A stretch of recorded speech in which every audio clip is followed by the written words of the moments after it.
Well, this month of November, isn't it just gorgeous? Huh? I've been traveling over the last couple weeks in a couple of different ways, and though I didn't see it personally, I clicked on to Love and Life in Alpine, or whatever that website is, if you can become a group on it. I think it's a Facebook thing. In any event, I saw some gorgeous pictures of a sunset that happened here a few weeks ago now, maybe a couple weeks ago. Wasn't it fabulous? Well, is there one 2 days ago? Okay. This one was before that. But then I got up this morning really early as well, and even the sunrise this morning. Anybody check that out? It was beautiful, bright red.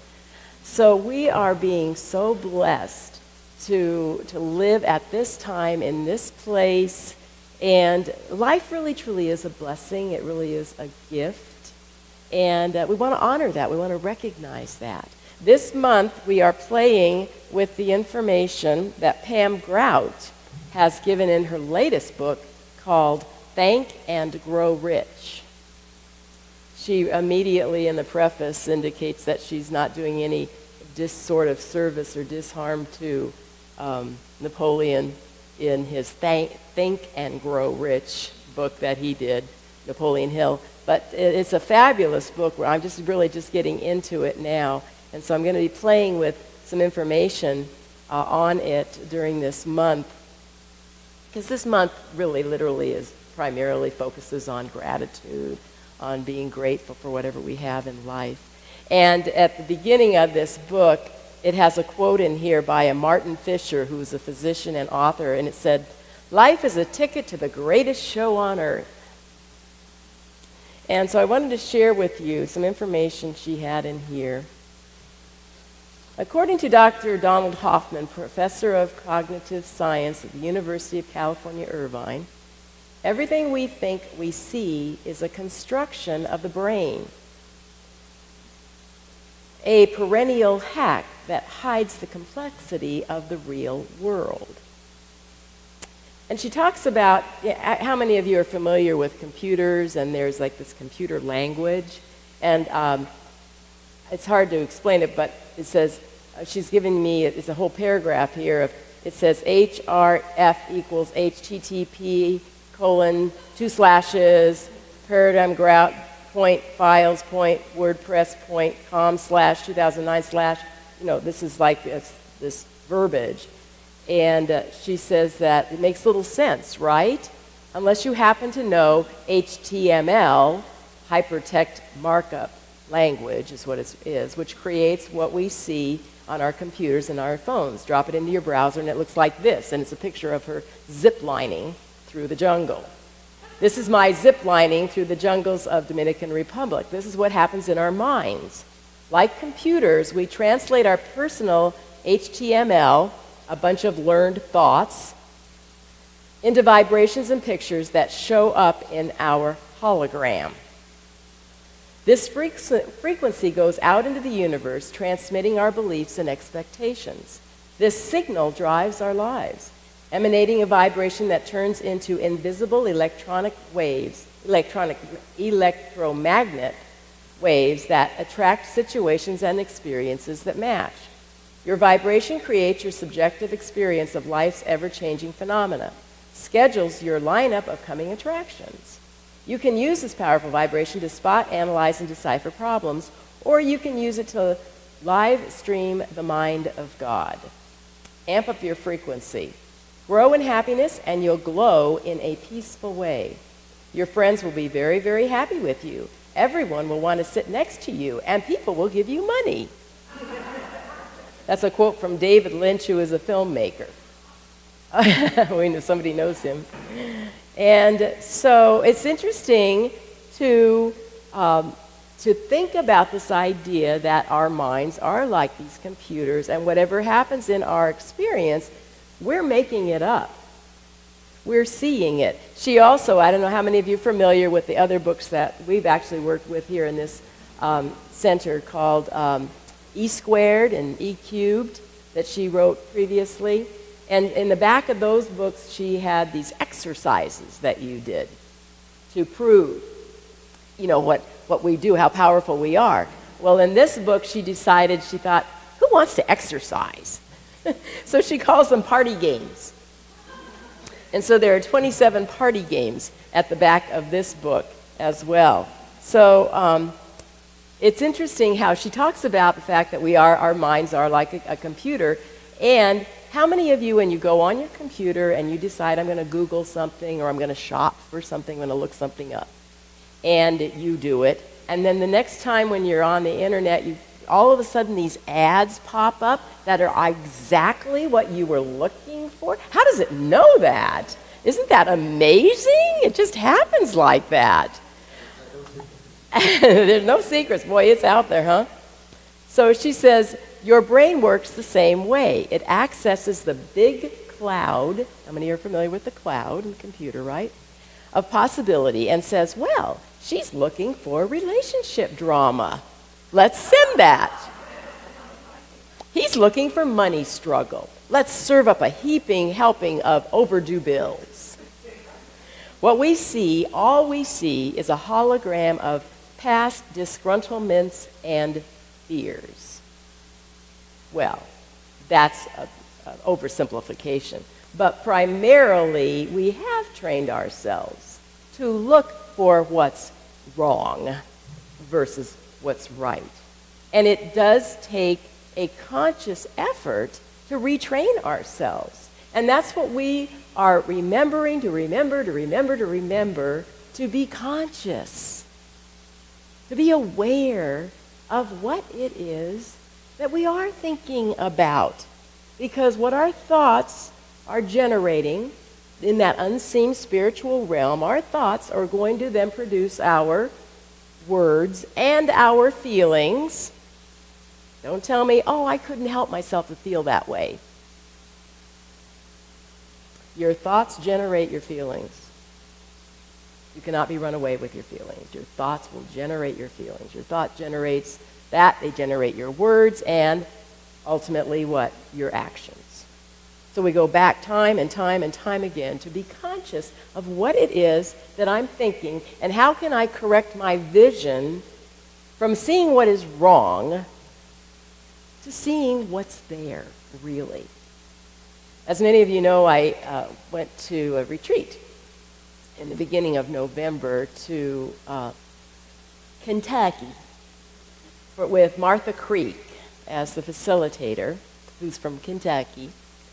And it was actually held, I flew into Louisville, and then we drove about 45 minutes down to Catholic convent, Loretto. And the Sisters of Loretto, I think it's one of the biggest orders of nuns in the world. And there's several of them, and this is one of the bigger ones in the United States. And the first building that was built there was erected in 1763 or something like that. So it's very old. And it was initially a school. In fact, the building that I was in was the academy. And of course, back in the day, and they're all brick, nothing like San Diego. And it was amazing, because beautiful. I mean, I think this building was built in 1882, is what the placard said on the wall. And so you climb the stairs, and of course, there are these big, beautiful wooden staircases and the big knob thing at the bottom of it. And you look up. I know, because I've lived in a 2-story house for many years, and there's 16 steps to go up to the second floor. Well, these stairs were 25 steps because the roof is so tall, And so the buildings themselves were just fabulous for me. I love that kind of stuff.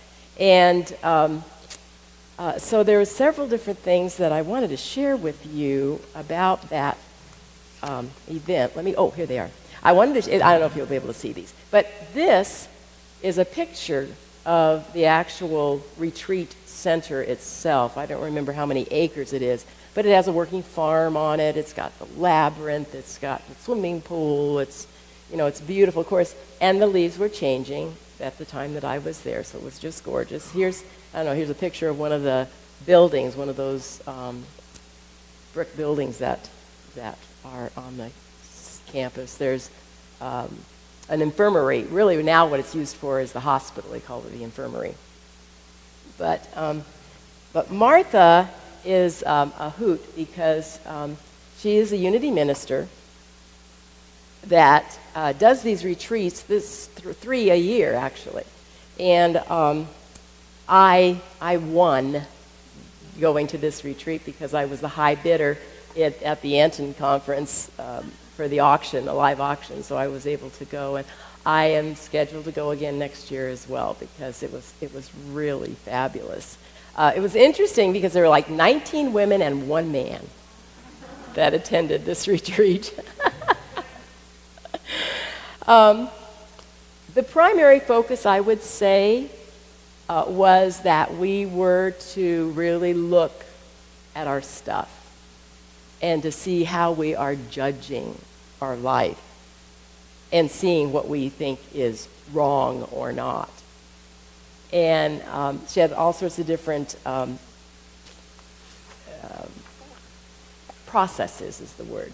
Lots of different processes that she used to allow us to just see what we're doing and why we're doing it. One of I had several pages of copious notes, and I wanted to share some of those with you. One of the quotes that I wrote down early was, "I am a spiritual, infinite being, and back at the ranch." So Martha is really into recognizing, yeah, the truth about me, I'm perfect in every way, yes, and the rest of the story, to be recognizing that we are a human being being a experience here on earth. We're a spiritual being, but we're having this earthly human experience. One of the first assignments was to recognize, and this is not new for all of us really, that we are to eliminate the word should, could have, if only, out of our vocabulary. Just eliminate it. Eliminate it. She said, learn from a situation and use it to make a different choice the next time. When someone rolls their eyes at you, and they will, and so will you at one point or another, put a period on it. Put a period on it. She said, every time you add a comment after whatever thing happened, you're adding to the story. Whatever happened, just put a period on it. You don't have to make it into the story and know and figure out what was wrong. What did I do wrong that created her to roll those eyes? Well, maybe she had gas. We make all these things up, really, you know? So the structure of the retreat started at 9 o'clock after breakfast with a walk. And the first morning, as we gathered to go out on our walk, she gave us a process that we were to accomplish during the walk. It's an hour walk, and we were to do it in silence. And she said, you are to unload whatever is on your mind and in your heart. Just unload it during this walk and walk in silence. That was our assignment. And so one of the gals, when we came back, well, how was it? What did you experience? And what do you want to share about it? This one girl says, I need some spiritual foreplay before I can unload. I can't just unload on the first day. Martha said, the mind is infinite. You will always have the opportunity to unload things. And what I shared about when I came back from the walk was, and she had told us this before we left, we were going to be walking, and so I packed some tennis shoes, but I have some perfect walking shoes that I bought to go to Panama last April, right? I have my perfect walking shoes. And they were sitting in my living room. I didn't pack them. So I come back from the walk, and we're sharing our experience and such, and I had my tennis shoes on, you know. But I said, I knew you had told us that we were going to be walking, and darn it, I did not bring my walking shoes. Dang it. And she says, well, honey, did those shoes accommodate you okay on your walk? And I said, well, yes, they did. But they're not my walking shoes. And she said, well, honey, all shoes are walking shoes.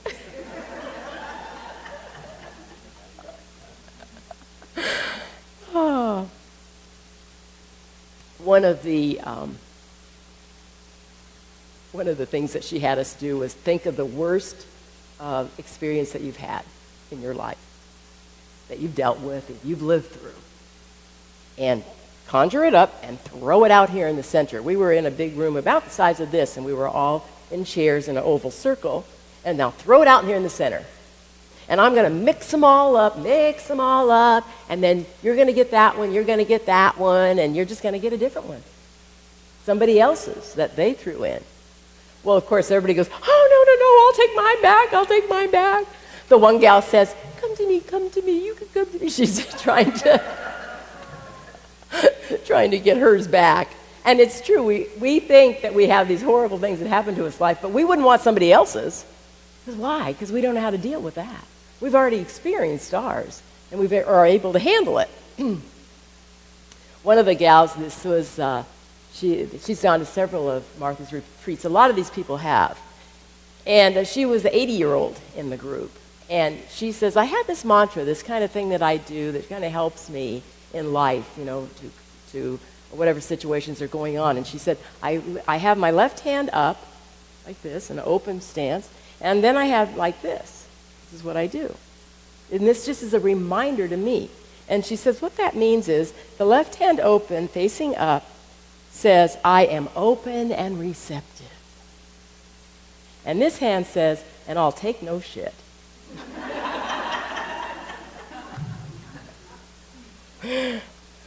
She gave us an assignment to take a piece of paper, write down a line in the middle of it, and on the left-hand side, write needy type people. And then we're to write down all of the ways that you can describe a needy person. Ignorant, dependent, whiny, useless, sad, lazy, stupid, a burden, out of control, self-controlled, self-centered, takers, empty, victims. And she says, when you write all these things down, and we all had our own list, she says, you will say at the bottom of that list, note to self, this is bad. Don't ever do that. On the right-hand side, we were to write what a helpful person is. The givers, they're smart, they're together, they're full, they're happy, they're capable, they're kind, they're loving, they're generous, they're knowledgeable, they're sweet. And of course, this is what I'm going to be all the time. She said the exercise that we're doing here is that we are to take the middle line away because you will, at one point or another, be a burden. You will be self-centered. You will be a victim. You will be lazy at any one moment in time. And you'll also be things on the right-hand side as well. To recognize that this life that we live as a human will have times when we do stuff that we don't think is the best, the highest, the most fullest of our potential that we can be. And to accept that and to say, okay, all right, well, that's the way it is, and not dwell on it. I wanted to, let's see if I had anything else. Yeah. Okay, so it was a fabulous experience. I'm still learning to remember that life happens, it's okay, and to put the period there. To let someone else have their experience. One of the gals had an amazing experience that with her sister that she shared, that the sister just came off onto her, just screaming at her and just in her face. And every time the woman tried to do something that would not accept this barrage that was coming at her, it's like she'd take a deep breath. And the sister would acknowledge that, and she'd go, yeah, take the deep breath. You know, or she'd look away and just, yeah, that's right, just look away. And so it was very challenging for her to be in this experience. And what Martha's bottom line take on it is that what we do is we think about, oh my gosh, this woman is having crazy thoughts, and she's saying crazy things. And if you can go back and equate it to woman having thoughts, take out the adjective, the crazy, that it's directed at me. Woman having thoughts. Because what we'll end up doing is we bring it in, personalizing it, thinking it's about me, when it's not. Allow the person to have their thought, to share. Thank you for sharing. What most of Martha's work is about is Byron Katie work. For the questions, is this true? Is it really true? What would I be if it wasn't true? So we got a lot into that. And what's so amazing about it is it so correlates with Pam Grout's work, Think and Grow Rich. It correlates with this idea that there is this one field, this one energy, this one presence. It is operating in and of and as every one, and that we are all individualized expressions of that one, with our own choices to let it show up the way that we choose it to show up. And to recognize, and that's what Pam Grout is talking about here, I'm going to share with you, is that we're not isolated. There is one field of energy expressing as many, right? And so we have no idea, we are just so clueless as to how much of an impact each of us has on the other. You all know that story about putting the pebble in the pond and seeing the ripples go out.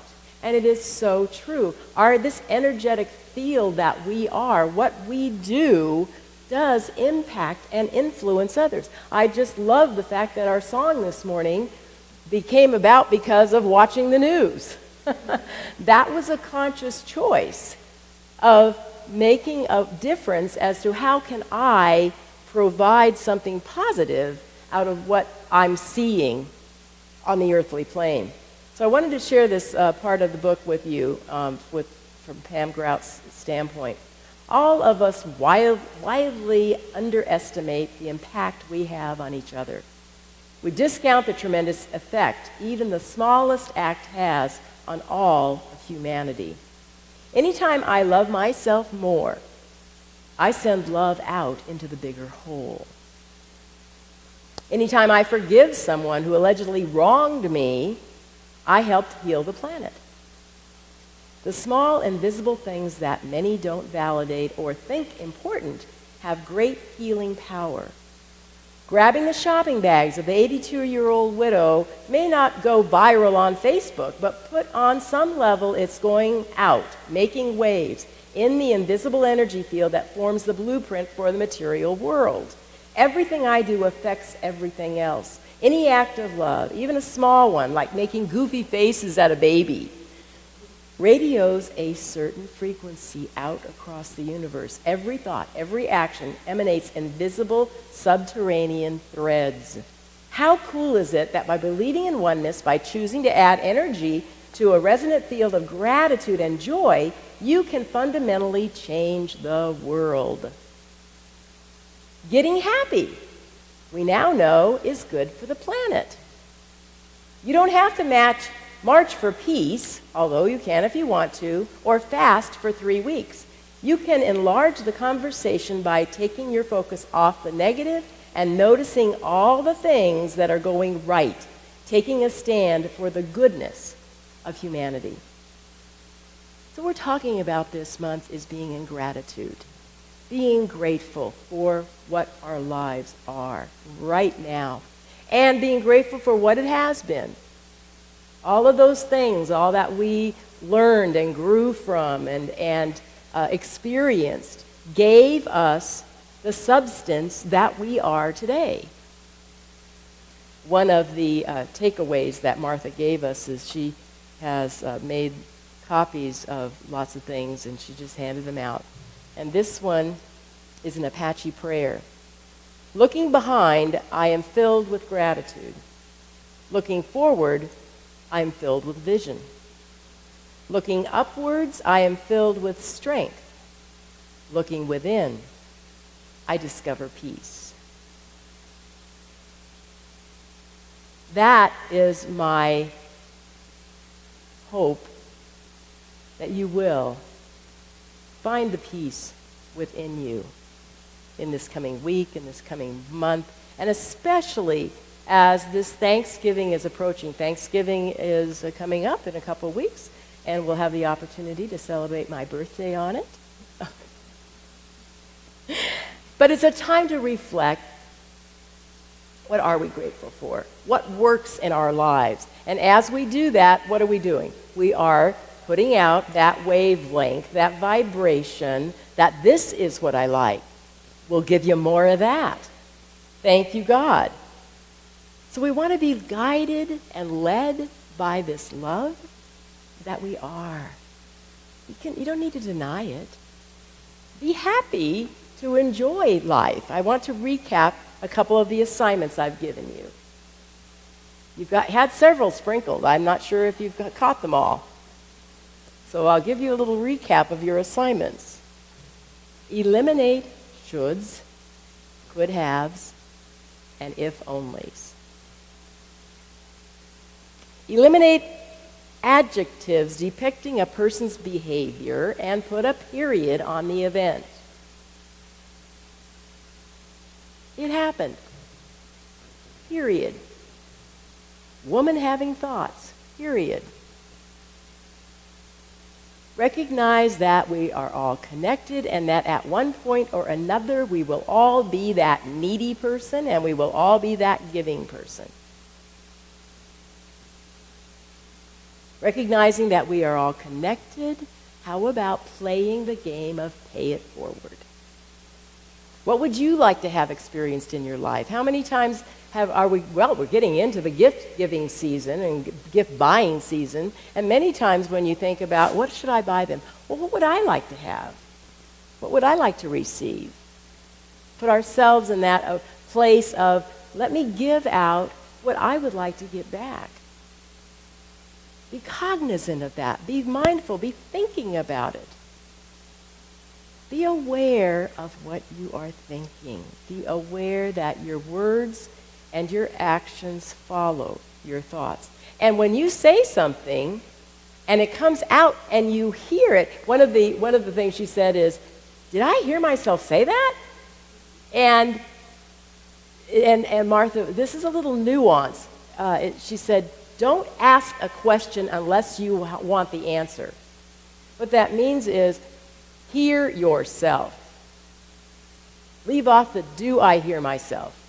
Just hear myself.